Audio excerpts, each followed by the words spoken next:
नमस्कार साथियों, स्वागत है आप सभी का आपकी अपनी पाठशाला पर। मैं हूं अंकित अवस्थी। आप हैं मेरे साथ में एक ऐसे विषय पर चर्चा करने के लिए जिसके चलते भारतीय राजनीति में काफी सरगर्मी बढ़ी हुई है। एक राजनीति के अंदर नया मुद्दा आया हुआ है कि भारत माता की हत्या किसने की। इसको लेकर के विपक्षी दल और सरकार आपस में भिड़ रहे हैं। आप और हम जिस भारत माता के लिए जीते हैं, जो भारत माता की कस्में हम खाते हैं, हमें लगता है कि राजनीति में एक शब्द आ गया है, हत्या किसने की। और हत्या में भी अब होड़ ये मची है, किसने पहले की। चर्चा कहां से शुरू हुई तो राहुल गांधी जी के द्वारा हाल ही में संसद के अंदर मणिपुर को लेकर के जो बयान दिया गया था, उसमें कहा गया था कि मणिपुर में भारत माता की हत्या हुई है। इसके बाद में प्रधानमंत्री को जब अविश्वास प्रस्ताव पर जवाब देने का समय मिला तो उन्होंने आकर के कहा कि भैया, हत्या शब्द अपने आप में अनुचित शब्द है। और इसके चक्कर में उन्होंने गिनाना शुरू किया कि भारत के टुकड़े करने के जो प्रयास किए कांग्रेस ने, उसमें उन्होंने लेकर पाकिस्तान विभाजन से, भारत पाकिस्तान विभाजन से, और कच्चा तीवू जो आइलैंड दिया गया श्रीलंका को, उस मसले को भी उठा डाला। तो अब वापस से यह मुद्दा वापस से उठने लगा है कि भाई अल्टीमेटली कच्चा तीवू मामला था क्या, जो कि भारत द्वारा श्रीलंका को दिया गया था। भारत ने ऐसा क्या किया जिसके चलते श्रीलंका के पास हमारा एक हिस्सा चला गया और भारत ने अपने आप के भाग को देकर क्या संविधान संशोधन का उल्लंघन किया या संविधान का उल्लंघन किया। ये सारे के सारे मुद्दे अब इस प्रश्न से उपजने लगे हैं। इस पूरी घटना को रिलेट करना है तो मैं आपको कुछ बातें एक बार याद दिला देता हूं ताकि तो चीजें आप कनेक्ट कर पाएंगे। हमने आज से कुछ समय पूर्व अपनी पाठशाला इसी यूट्यूब चैनल पर एक सेशन किया था जिसमें बताया था कि प्रधानमंत्री नरेंद्र मोदी की अगुवाई में जो सरकार चल रही है एनडीए की, उसके खिलाफ अविश्वास प्रस्ताव लाने के लिए विपक्ष ने अविश्वास प्रस्ताव की मांग की थी। अविश्वास प्रस्ताव का मतलब क्या हुआ कि संसद में बैठे हुए जितने सांसद हैं, क्या उन्हें सरकार में विश्वास है। क्योंकि असल में होता यह है कि सत्तारूढ़ जो भी सरकार होती है वो संसद के प्रति जवाबदेह होती है। अब चूंकि अगर सांसद ये बोल दें कि हमें इस सरकार में विश्वास नहीं है तो वो सरकार गिर जाएगी। अविश्वास प्रस्ताव असल मायने में इसलिए लाया जाता है कि क्या सरकार अपने आप को यह बता पाएगी कि उसके पक्ष में लोग खड़े हैं। अगर नहीं खड़े हैं तो सरकार गिर जाएगी, नए चुनाव हो जाएंगे। लेकिन संसद में यह अविश्वास प्रस्ताव धराशायी हो गया, गिर गया। क्यों गिर गया? क्योंकि सरकार के पास, जो वर्तमान सरकार है उसके पास में प्रॉपर नंबर्स थे, सांसद उनके समर्थन में थे और सरकार बची रही और सक्सेसफुली जैसे काम चला रही है वैसे ही काम चलाती भी रहेगी। ठीक है ना। किस विषय पर आ रहा था ये? तो ये सारा की सारा मसला इकट्ठा हुआ था मणिपुर मामले को लेकर के। मणिपुर मामला क्या है? आपको याद होगा, मणिपुर के अंदर एक ऐसी घटना हुई। मणिपुर में बहुत लंबे समय से हिंसा चल रही है, लेकिन एक घटना जिसने पूरे देश का मतलब दिमाग झकझोर कर रख दिया, वो घटना थी महिलाओं को निर्वस्त्र करके घुमाए जाने की, जिसके ऊपर विपक्ष लंबे समय से प्रधानमंत्री के बयान की मांग कर रहा था। प्रधानमंत्री ने संसद की कार्रवाई शुरू होने से पहले अपना बयान दे दिया।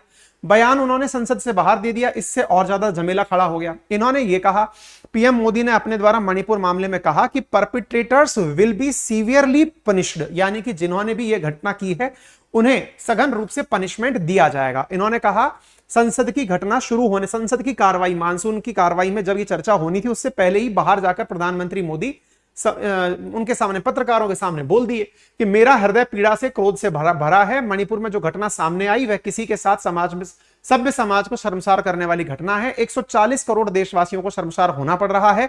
किसी भी गुनहगार को नहीं बख्शेंगे। मणिपुर की इन बेटियों के साथ जो हुआ उसे कभी माफ नहीं किया जाएगा। प्रधानमंत्री ने यह बयान दे दिया।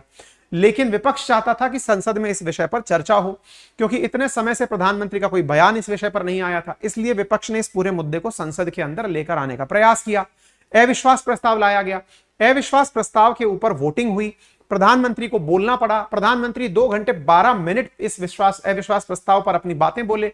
इसमें 1 घंटे 32 मिनट बाद प्रधानमंत्री ने मणिपुर का जिक्र किया, जिस विषय पर विपक्ष फिर भड़क गया कि जिस विषय के लिए अविश्वास प्रस्ताव लाया गया है आप उस पर कुछ क्यों नहीं बोल रहे हैं। तो प्रधानमंत्री ने गिनाना शुरू किया, भूमिका बनाना शुरू किया कि असल मायने में यह मणिपुर का मुद्दा नहीं है। मुद्दा आप लोगों की सरकार, आप लोगों की विपक्ष की काबिलियत का है कि आप लोग इस मुद्दे को लाए इसलिए हैं ताकि आप हमारे काम पर पानी फेर सकें। प्रधानमंत्री ने अपने द्वारा सारे वो मुद्दे गिनाने शुरू किए जिसके चलते वो अपने आप को या अपनी सरकार को प्रमोट कर सकें। विपक्ष ने कहा कि ये यहां खड़े होकर के भी चुनाव प्रचार कर रहे हैं, देश को ये संबोधित कर रहे हैं कि देखो हमने क्या क्या किया। विपक्ष इस विषय को सुनते सुनते ही बीच में से वॉकआउट करके चला गया। वॉकआउट का मतलब यह हुआ कि जो अविश्वास प्रस्ताव विपक्ष के द्वारा लाया गया था वो पूरे दौर में भी उस समय तक नहीं बैठे और बीच में से ही उठकर चले गए। जैसे ऐसे नहीं होता है कि कई बार क्लास टीचर की क्लास आपको समझ में नहीं आ रही है, कई लोग आप में से टीचर को इंसल्ट करने के लिए कि देख हम आपको ये बताना चाहते हैं कि हम आपको नहीं सुनना चाहते, वो क्लास छोड़कर बीच में से उठकर चले जाते हैं। कुछ वैसा ही यहां पर विपक्ष ने किया। प्रधानमंत्री का सेशन चल रहा था, वो लोग बीच में से उठकर चले गए कि नहीं सुन रहे हम आपकी बातें। विपक्ष का वॉकआउट हुआ, फिर जाके प्रधानमंत्री मणिपुर मुद्दे पर आ गए। 1 घंटे 32 मिनट बाद प्रधानमंत्री मणिपुर पर बोले।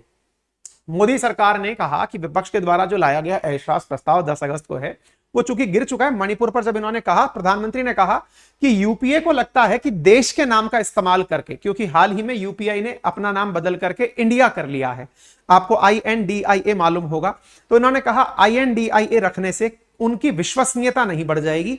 ये इंडिया गठबंधन नहीं, ये घमंडिया गठबंधन है। इसकी बारात में हर कोई दूल्हा बनना चाहता है, सबको प्रधानमंत्री बनना है। मतलब जितने भी नेता हैं वो सब लोग प्रधानमंत्री बनना चाहते हैं। प्रधानमंत्री ने इस तरह से यूपीए गठबंधन जो हाल ही में इंडिया गठबंधन बना है उस पर कटाक्ष किया। लोकतंत्र में जिनका भरोसा नहीं होता वे सुनाने के लिए तो तैयार रहते हैं। यह शब्द क्यों बोला गया? क्योंकि विपक्ष के द्वारा पूरे समय तक यह प्रयास किया गया था कि प्रधानमंत्री से यह कहा जाए कि भाई आपने इतने समय तक कुछ क्यों नहीं बोला, या प्रधानमंत्री को बोलने के लिए मजबूर किया जाए। प्रधानमंत्री ने कहा कि जब मेरी बारी आई बोलने की तो ये सुनने का धैर्य नहीं रखे, अब शब्द बोलकर कूड़ा फैलाकर चले गए, अब ये उठकर वॉकआउट कर कर चले गए हैं और ये सब देश को झूठ बोल रहे हैं। इस कारण से ये लोग मेरे सामने नहीं खड़े हो रहे। उन्होंने कहा कि अकेले मणिपुर पर आओ इसके लिए साहस नहीं था, पेट में पाप था, ठीकरा फोड़ रहे हैं हमारे सिर पर, सिवाय राजनीति के इन्हें कुछ नहीं करना। प्रधानमंत्री ने अपने भाषण में इस तरह की बातें संसद के अंदर कही। प्रधानमंत्री ने मणिपुर पर और क्या कहा? इन्होंने कहा कि मणिपुर में एक अदालत का फैसला आया था, मैंने इसके ऊपर सेशन भी किया है कि मणिपुर में क्या हो रहा है।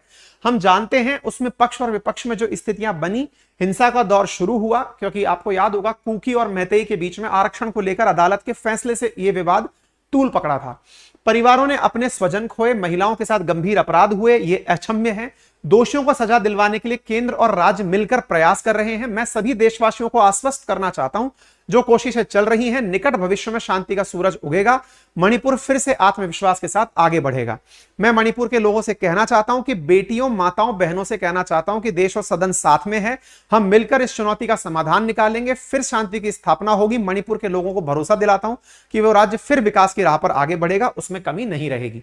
प्रधानमंत्री ने मणिपुर के नाम पर यह बातें बोल दी। इसके बाद में शुरू हुआ प्रधानमंत्री के द्वारा एक और बयान, क्योंकि अल्टीमेटली हत्या की बात चल रही थी। प्रधानमंत्री ने क्या कहा अब आप वो सुनिएगा। तो ऐसी स्थिति में इन्होंने मणिपुर से पहले प्रधानमंत्री ने एक शब्द और उठा दिया और वो था कच्चा तीवू आइलैंड। बोले मणिपुर की चर्चा कर रहे हैं, समझ में आता है। कच्चा तीवू आइलैंड क्या मां भारती का हिस्सा नहीं था? क्या है ये कच्चा तीवू? इसी वजह से हम आज के सेशन को लेकर आए। एक बार के लिए आप इसको सुने। ये सपना देखने वालों का जो लोग समर्थन करते हैं, मैं क्या इनको जहां भी हो जरा मेरा सवाल अगर बगल में बैठे हुए को जवाब दे। जो बाहर गए ना उनको जरा पूछे, बाहर गए हैं मतलब वॉकआउट करके चले गए थे, पूछे कच्चा तीवू क्या, इनसे पूछा जाए कि कच्चा तीवू क्या है। और इतना फिक्र कहाँ है, हमको पूछ लीजिए।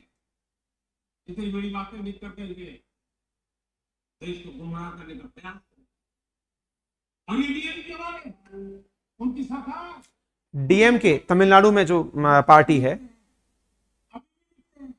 कि डीएमके वाले मुझे चिट्ठी लिखते हैं कि प्रधानमंत्री जी इस कच्चा तीवू को वापस दिलवा दीजिए।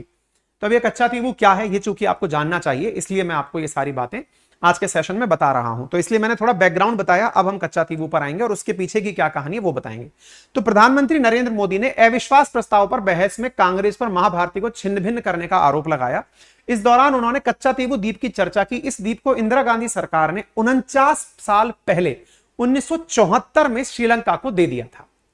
पीएम ने कहा कि इंदिरा के इस फैसले के कारण, ये जो असल में फैसला हुआ था, इसके कारण देश का एक हिस्सा चला गया था। किसके पास चला गया था?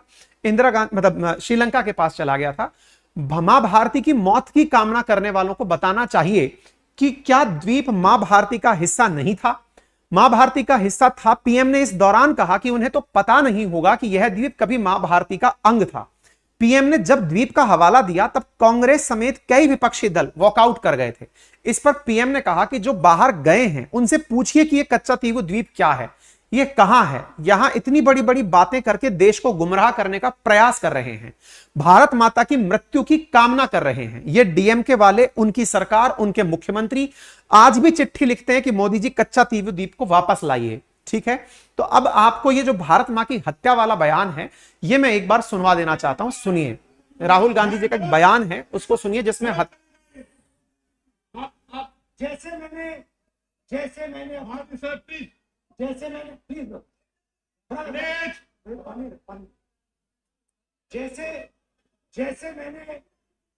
भाषण की शुरुआत में बोला, भारत एक आवाज है, भारत हमारी जनता की आवाज है, दिल की आवाज है। इन्होंने कहा भारत एक आवाज है, जनता की आवाज है। उस आवाज की हत्या आपने मणिपुर में की, उस आवाज की हत्या आपने मणिपुर में की। भारत माता की हत्या आपने मणिपुर में की। उसका मतलब भारत माता की हत्या आपने मणिपुर में की। ये अपने आप में बड़ा मतलब विचित्र और गंभीर बयान है। अगर इसको लिटरली सुनते हैं आप, तो इसमें यह दिखाई देता है कि भारत माता की हत्या, मतलब अपन सब लोग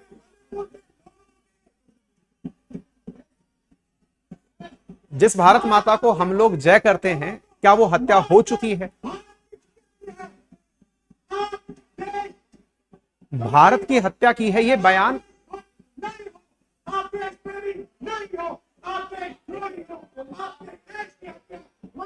राहुल गांधी जी के इस बयान को अगर देखा जाए तो ये बयान थोड़ा सा मतलब हो सकता है राजनीतिक विश्लेषक, वकील, सब लोग इसे अपने अपने तरीके से देखें, लेकिन असल मायने में जिस भारत माता की हमेशा हम कामना करते हैं, अगर उनकी बातों को मान लिया जाए तो क्या भारत माता की हत्या हो चुकी है? और अगर हो चुकी है तो फिर वर्तमान में हम कहां जी रहे हैं? ये थोड़ा सा गंभीर चिंतन का प्रश्न बनता है। जैसे लोकतंत्र की हत्या हो गई तो फिर बाद में क्या चल रहा है? तो बोले साहब तानाशाही चल रही है ना भाई। जैसे अक्सर ये बयान दिया जाता है कि लोकतंत्र की हत्या हो गई, तो बोले अब क्या चल रहा है? बोले अब तानाशाही चल रही है। बोले ठीक है, भारत माता की हत्या हो गई तो अब क्या चल रहा है? तो ये अपने आप में एक गंभीर प्रश्न है जो राहुल गांधी जी शायद बयान में भारत माता की आत्मा बोलना चाह रहे होंगे। हो सकता है उन्होंने कुछ ऐसा बोल दिया, लेकिन वो गंभीर स्टैंड पर चला गया। अब इस विषय के ऊपर पलटवार तो आना ही था कि भारत माता की हत्या कैसे हो गई भाई। अब ये कहानी क्या है जिसके ऊपर प्रधानमंत्री ने बयान दिया? उन्होंने कहा कि इंदिरा गांधी जी के द्वारा 1974 में एक द्वीप उठाकर श्रीलंका को दे दिया गया। उस समय भारत माता के साथ क्या हुआ? या 1947 में भारत से निकलकर पाकिस्तान बन गया और आज का बांग्लादेश भी उसी समय निकलकर बन गया। उस समय क्या हुआ? बोले आपके समय में, यानी जिस समय कांग्रेस की सरकार थी, उस समय पर यह सब काम हुए, क्या वैसा काम भारत माता के लिए शोभनीय है? उनका प्रश्न इस प्रकार से था। कच्चा तीवू कितनी देर से चर्चा हो रही है, तो चलिए वही ले चलते हैं। देखिए, यदि आप भारत के मैप को ध्यान से देखें तो आपको दक्षिण में तमिलनाडु दिखाई देगा और दक्षिण पूर्व के कॉर्नर में आपको श्रीलंका दिखाई देगा। श्रीलंका को अंग्रेजों के काल में सीलोन कहा जाता था। भारत का तमिलनाडु और श्रीलंका, इन दोनों के बीच में पाक स्ट्रेट है और यहीं पर धनुषकोडी, रामेश्वरम, इनके पास स्थित है एक जगह जिसका नाम है कच्चा तीवू। अगर मैं इस मैप को आपको इस तरह से दिखाऊं, धनुषकोडी रामेश्वरम के बिल्कुल साइड में, तो आपको यहां पर कच्चा तीवू दिखाई पड़ता है। ये रहा कच्चा तीवू जो आपके सामने है। ठीक है, यहां पर हुआ क्या, इसका थोड़ा सा इतिहास जान लेते हैं। कच्चा तीवू आइलैंड का असल मायने में इतिहास क्या है? 285 एकड़ में बसा हुआ एक द्वीप है जो भारत के दक्षिण छोर पर रामेश्वरम से करीब 30 किलोमीटर दूरी पर स्थित है। 17वीं सदी में यहां पर मदुरई के एक राजा हुआ करते थे, रामनद, उनके जमींदारी कंट्रोल में यह आता था। उस दौर में यहां पर एक चर्च का निर्माण भी कराया गया था। भारत से हर साल हजारों लोग इस चर्च में प्रार्थना के लिए जाते थे और इसके साथ में हालांकि उस समय इस आइलैंड पर ज्यादा बसावट नहीं थी। इसको समझने के लिए हल्का सा आपको यह ज्ञान भी लेना होगा कि भारत आज मछली उत्पादन में तीसरा स्थान रखता है दुनिया के अंदर, और मछली उत्पादन में जो ये तटवर्ती राज्य हैं, इनका बहुत बड़ा कंट्रीब्यूशन है। तमिलनाडु मछली उत्पादक प्रमुख राज्यों में से एक है। मछली का उत्पादन पानी में होता है, पानी समुद्र में है, और समुद्र के पास मछली पकड़ने के लिए मछुआरे तमिलनाडु से श्रीलंका की तरफ जाया करते थे। रास्ते में चूंकि जैसा आप देख रहे हैं समुद्र के बीचों बीच ये आइलैंड है, तो मछुआरे मछली पकड़ते पकड़ते इस कच्चा तीवू द्वीप पर जाकर अपना नेट को सुखाना, मछलियों को पकड़कर रखना या फिर यहां पर स्टे करना, कुछ इस प्रकार का काम किया करते थे। इस जगह को लेकर चूंकि श्रीलंका और तमिलनाडु दोनों ही मछली उत्पादन करते हैं, तो इस पानी को लेकर अक्सर इन दोनों के बीच में विवाद रहा करता था। तमिलनाडु से बड़ी मात्रा में मछुआरे मछली पकड़ने इस पाक स्ट्रेट और कच्चा तीवू वाले द्वीप में जाया करते थे, और श्रीलंका से बड़ी मात्रा में मछली पकड़ने वाले इस तरफ आया करते थे। इसलिए आज भी भारत और श्रीलंका के बीच मछुआरों की लड़ाई बड़ी कॉमन लड़ाइयों में से एक है। ऐसी स्थिति में भारत का यह द्वीप कच्चा तीवू, जो 1921 में भारत का हिस्सा हुआ करता था, 1974 में भारत द्वारा दे दिया गया श्रीलंका को। 1974 में श्रीलंका को क्यों दिया, इसके पीछे की बड़ी कहानी है, क्योंकि लंबे समय से दोनों देश इस विषय को लेकर के आपस में उलझ रहे थे। कहते हैं कि इंदिरा गांधी जी उस समय श्रीलंका की प्रधानमंत्री जो हुआ करती थी, वहां पर भी एक महिला थी, उनके बीच की मित्रता इसके लिए सबसे बड़ा कारण बनी थी, ऐसा अखबार तत्कालीन लिखते हैं। उनका कहना है कि इस जगह पर चूंकि दोनों संयुक्त रूप से प्रशासन किया करते थे, दोनों के मछुआरे कच्चा तीवू को यूज किया करते थे, भारत ने एज ए गुड जेस्चर एक समझौते के तहत इस कच्चा तीवू को श्रीलंका को पकड़ा दिया, जिसका तमिलनाडु के जो मछुआरे थे उन्होंने बड़ा विरोध किया। विरोध करने की बड़ी कारण क्या था? उनका मानना था कि अब हम मछली सुखाने कहां जाएंगे या फिर हम कहां स्टे करेंगे। इस कारण से तमिलनाडु में इसका व्यापक विरोध हुआ। लेकिन वो दौर था भारत में इमरजेंसी का, जिसके चलते तमिलनाडु की सरकार गिरा दी गई थी। जब इमरजेंसी लगती है तो स्टेट सरकार काम नहीं कर रही होती है। इस कारण से वहां पर कुछ प्रतिक्रियाएं निकल कर नहीं आई और भारत ने उस समय इस द्वीप को श्रीलंका को पकड़ा दिया। मछुआरों की आवाज दब गई, कच्चा तीवू श्रीलंका के पास चला गया। एक एग्रीमेंट भारत और श्रीलंका के बीच साइन हुआ, जिसमें यह बात मेंशन की गई, श्रीलंका ने कहा कि इस जगह पर माना कि श्रीलंका का कंट्रोल हो गया है समझौते के माध्यम से। लेकिन यह बड़ा प्रश्न है, भारत का कोई भी हिस्सा ऐसे दिया नहीं जा सकता बिना मतलब किसी एग्रीमेंट के बिना दिया गया है ये। इसलिए आज भी यह बड़ा मुद्दा उठता है कि कच्चा तीवू को भारत के साथ वापस जोड़ा जाए। तमिलनाडु के लोग ही इस बात को बहुत ज्यादा उठाते हैं। फिर आगे की बात सुनिए, ये वाला जो पर्टिकुलर हिस्सा है जो श्रीलंका को दिया गया, श्रीलंका ने तत्कालीन समय पर एग्रीमेंट करते हुए ये बात मेंशन करी और उन्होंने लिखा कि भाई अगर भारत के मछुआरे कभी यहां आएंगे तो उन्हें आने जाने पर कोई भी रोक नहीं रहेगी। आने जाने पर रोक नहीं रहेगी ये तो बात बोल दी, लेकिन मछली पकड़ने पर कोई भी लाइन नहीं लिखी।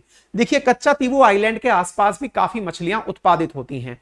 उस समय तो यह सब काम चलता रहा, बड़े मात्रा में सारी चीजें चलती रही। धीरे धीरे श्रीलंका के अंदर लिट्टे का संघर्ष शुरू हुआ। वहां पर लिट्टे का प्रभाकरण के नेतृत्व में जन्म हुआ, एग्जिस्टेंस हुआ, लड़ाइयां हुई, श्रीलंका उलझा रहा।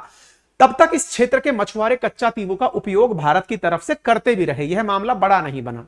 लेकिन जब लिट्टे का खात्मा हो गया, प्रभाकरण जब खत्म हो गए, तब वापस से यह मुद्दा उठने लगा, क्योंकि श्रीलंका ने फिर इस आइलैंड पर ध्यान देना शुरू कर दिया। जो एग्रीमेंट में लिखा था कि यहां मछुआरों को आने दिया जाएगा, उस पर उनके द्वारा रोक लगाई जानी शुरू हो गई। जब रोक लगाई जानी शुरू हुई, धीरे धीरे श्रीलंका इतना एग्रेसिव हो गया कि यहां पर मछली उत्पादन तो छोड़िए, मछुआरे अगर जाते थे तो उन्हें भी गिरफ्तार करना शुरू हो गया। यानी एग्रीमेंट का एक तरफा उल्लंघन शुरू होने लग गया। उस समय तमिलनाडु की सरकारों में जो मुख्यमंत्री रहे, चाहे जयललिता जी रही, इवन जब ये लगा था तब करुणानिधि जी थे, सबने इस बात का विरोध किया था। जयललिता जी ने तो केंद्र को लिखकर दिया कि इस एग्रीमेंट को तोड़कर कच्चा तीवू को वापस लाइए, लेकिन भारत सरकार के द्वारा इसके ऊपर कोई कार्रवाई नहीं की गई। बाद में फिर यहां पर जो अभी स्टालिन की सरकार चल रही है, मुख्यमंत्री स्टालिन है, उनके द्वारा भी प्रधानमंत्री को लिखा गया कि कच्चा तीवू को वापस लाइए। ऐसा क्यों? ऐसा इसलिए क्योंकि यहां पर मछुआरों को ना केवल गिरफ्तार किया जाने लगा, बल्कि सुषमा स्वराज जी, स्वर्गीय सुषमा स्वराज जी जब एक बार श्रीलंका जा रही थी, उस समय यहां पर जो मछुआरे कच्चा तीवू पर गए उन्हें गोली मार दी गई और गोली मारकर 2 मछुआरों की मौत हो गई। यानी इसको लेकर के श्रीलंका अपना एग्रीमेंट तोड़ने लगा। एक बार जब भारत सरकार की तरफ से अटॉर्नी जनरल मुकुल रोहतगी से उनसे यह सवाल पूछा गया कि भारत इसे क्यों नहीं ले सकता वापस, तो उन्होंने कहा अब इसे युद्ध करके वापस लेना होगा, क्योंकि यह हमने समझौते के माध्यम से दिया है। तो क्या युद्ध ही इसका उपाय है? ऐसी स्थिति में कच्चा तीवू को लेकर के बड़ा सवाल भारत के अंदर हमेशा उठता आया है। तो कच्चा तीवू का इतिहास क्या है वो मैंने बता दिया, लोकेशन क्या है वो मैंने बता दी, इसका कल्चरल सिग्निफिकेंस क्या है वो भी बता देता हूं। यहां पर चूंकि ये बहुत छोटा सा क्षेत्र है 285 एकड़ का, यहां पर एक चर्च है जिसको भारत और श्रीलंका के लोग जाकर पूजने जाते हैं, यहां पर प्रे करने जाते हैं। ठीक है, इस द्वीप पर अंग्रेजों का कंट्रोल 1921 में आया था। हालांकि उस समय भी इसको लेकर विवाद हुआ था। 1947 तक भारत और श्रीलंका के बीच यह विवाद रहा। 1947 के सरकारी दस्तावेजों के हिसाब से इसे भारत का मान लिया गया, क्योंकि भारत के ही एक राजा का इस पर कंट्रोल था। 1974 तक दोनों देश इसको संभालते रहे। 26 जून को कोलंबो में और 28 जून को दिल्ली में एक बैठक हुई, जिसमें भारत के माध्यम से बिना संविधान संशोधन के इस एग्रीमेंट के माध्यम से कच्चा तीवू को उठाकर श्रीलंका को दे दिया गया। यह लाइन लिखी हुई, according to article 5 1974 agreement provides that subject to foregoing Indian fishermen and pilgrims will enjoy access to visit Kacha Tivu as Heritro and will not required by Sri Lanka to obtain travel document or visas for these purpose। ठीक है ना। ऐसी स्थिति में यहां पर भारतीय मछुआरों के लिए यह बात निकल कर आई कि केवल जाल सुखाने के लिए जो अनुमति थी। तो अब बड़ा सवाल यह बना, ऐसा किया क्यों गया था? असल में श्रीलंका में भी पहली बार एक महिला प्रधानमंत्री बनी थी जिनका नाम था सिरिमा बंडार नाइक, और कहा करते थे कि भारत की जो प्रधानमंत्री थी इंदिरा गांधी, इन दोनों की काफी अच्छी मित्रता थी। इस कारण से ये जो बंडार नाइक थी, सिंदरा बंडार नाइक, इनके बारे में भी ये कहा जाता था जिस प्रकार से इंदिरा गांधी जी ने वो लगाया इमरजेंसी, इन्होंने बिल्कुल वैसे ही यहां पर इमरजेंसी लगाई थी। दोनों में काफी ज्यादा समानताएं थी। ऐसी स्थिति में इनके लिए बयान चलता था कि आज भारत कल श्रीलंका, यानी जैसे भारत में इंदिरा गांधी की हार हुई है वैसे बंडार नाइक की हार होगी, ऐसे वहां पर विपक्ष कहा करता था। और इन्होंने विपक्ष को बिल्कुल उसी तरह से जेल में डाल दिया था। इन दोनों के बीच में काफी ज्यादा समानताएं हुआ करती थी और इसी दोस्ती के चलते प्रधानमंत्री के द्वारा उन्हें यह चीज दी गई थी। ठीक है ना। एक जो समझौता हुआ, यह समझौता एक और था इसके अंदर, मन्नार और बंगाल की खाड़ी की सीमा रेखा को लेकर के भी हुआ, जिससे कच्चा तीवू विवाद और बढ़ गया। जिसमें यह था कि एक्सक्लूसिव इकोनॉमिक जोन में मछुआरे नहीं जा सकेंगे, यानी 200 नॉटिकल माइल्स तक श्रीलंका के अंदर भारत के मछुआरे नहीं जा सकेंगे। यह लाइन भी इसी समझौते में लिखी गई, जिसका बड़ा विरोध हुआ, लेकिन इमरजेंसी थी इसलिए सरकार इस पर कुछ नहीं कर पाई। तमिलनाडु की सरकार के द्वारा विधानसभा में 1991 में भी इसके विरोध में प्रस्ताव लाया गया, लेकिन इसका कुछ नहीं हुआ। लिट्टे के चलते सरकारें श्रीलंका की और भारत की बिजी रही। 2009 में जब लिट्टे खत्म हो गया तो ऐसी स्थिति में श्रीलंका की नौसेना ने इस द्वीप की सुरक्षा बढ़ा दी। AIADMK की नेता जयललिता ने इस बात को लेकर सुप्रीम कोर्ट की पहुंच की और दलील दी कि बिना संविधान संशोधन के सरकार ने अगर अपनी जमीन किसी को दे दी है तो इसे वापस लाना चाहिए, लेकिन सरकार इसे वापस नहीं लाई क्योंकि यह केवल एग्रीमेंट से गया था। अब यह बड़ा प्रश्न बन रहा है, चूंकि भारत ने बिना संविधान संशोधन के इसे दिया था तो क्या भारत इसे वापस ला सकता है? चिंता इस बात की है कि कल को कहीं ऐसा ना हो कि श्रीलंका इस चीज को उठा करके चीन को पकड़ा दे और इससे भारत के ऊपर निगरानी बहुत तेजी से रखना शुरू हो जाएगा और बहुत ही विकट स्थितियां हो जाएंगी। इसलिए भारत को इसे बहुत ज्यादा अब गंभीरता से समझने की भी आवश्यकता है। स्वर्गीय जयललिता जी भी चली गई। इस विषय पर अटॉर्नी जनरल मोहकल रोहतगी जी ने कहा, वहां पर सुप्रीम कोर्ट के अंदर जब जयललिता जी के द्वारा प्ली लगाई गई तो उन्होंने कहा कि अब चूंकि हम इसे दे चुके हैं तो इसे लाने के लिए हमें युद्ध करना होगा। श्रीलंका के तत्कालीन प्रधानमंत्री रानिल विक्रमसिंघे ने एक बयान देकर काफी विवाद बढ़ा दिया जब उन्होंने यह कहा कि अगर कोई मछुआरा यहां आया तो अब उसे हम गोली मार देंगे। गोली मारने की बात जब हुई तो भाई साहब गोली मार भी दी गई 2015 में जब सुषमा स्वराज जी जा रही थी। ऐसी स्थिति में तमिलनाडु गवर्नमेंट के द्वारा कच्चा तीवू आइलैंड को लेने को लेकर काफी प्रेशर क्रिएट किया गया। वर्तमान मुख्यमंत्री जो स्टैलिन है, इन्होंने भी प्रधानमंत्री को लिखकर कहा कि आप इस जगह को वापस लीजिए। ऐसी स्थिति में तमिलनाडु के फिशरमैन का विवाद प्रधानमंत्री के बयान से वापस उठकर आ गया है। आपसे सवाल है, आपकी इस विषय पर क्या राय है? क्या इस विषय पर संविधान संशोधन का होना जरूरी था? अगर नहीं था तो क्या भारत को वापस से श्रीलंका से इसे लेना चाहिए? दिमाग में यह रखते हुए कि कल को अगर श्रीलंका ने इसे चाइना को दे दिया तो भारत इसे कैसे डैमेज कंट्रोल करेगा? सारे सवाल इसके साथ में बचे हैं। आपसे गुजारिश है कि आप अपनी राय कमेंट बॉक्स में जरूर लिखें। भारत मछली उत्पादन में तीसरा देश है, इसे आप जानते हुए सारी बातें करें। और हां, आपसे अब प्रश्न पूछकर इसका जवाब देने का हमने एक तरीका निकाल लिया है। मेरे प्यारे साथियों, ट्विटर पर अब आपके लिए जो भी सेशन हम करते हैं उस पर कुछ क्वेश्चंस भी दिए जाएंगे। ट्विटर पर आप मुझे फॉलो कर सकते हैं। मेरा ट्विटर हैंडल है @KA अंकित, अंकित कुमार अवस्थी के नाम से आप अगर सर्च करेंगे तो यहां पर आपको मेरा 17.8K फॉलोअर्स के साथ में ट्विटर हैंडल मिल जाएगा, जहां पर हम कोई विषय जो करते हैं, आपसे आपकी राय तो जानते ही हैं, आप वहां जाकर क्वेश्चन आंसर भी जो कि उस पर बन सकते हैं उस पर भी अपनी राय दे सकते हैं। प्रॉपर क्वेश्चन आंसर अटेंड कर सकते हैं विद प्रॉपर सॉल्यूशन। मैं आपके लिए ट्विटर पर अपनी जानकारियां शेयर कर रहा हूं, आप जाएं और बढ़िया से इसको एक्सेस करें। और हां, आप सभी के लिए हमने एकलव्य बैच अनाउंस किया हुआ है। मात्र 7500 रुपए के अंदर आप लोग हमारे साथ जुड़ करके मात्र 7 दिन के इस ऑफर में 7500 रुपए के अंदर RAS प्री प्लस मेंस का कंप्लीट फाउंडेशन बैच प्राप्त कर सकते हैं। टेस्ट सीरीज आप लोगों के लिए ऑलरेडी चल रही है, आप उसे एक्सेस करें मात्र 999 में। फिलहाल के लिए इतना ही। अपना ख्याल रखें। धन्यवाद।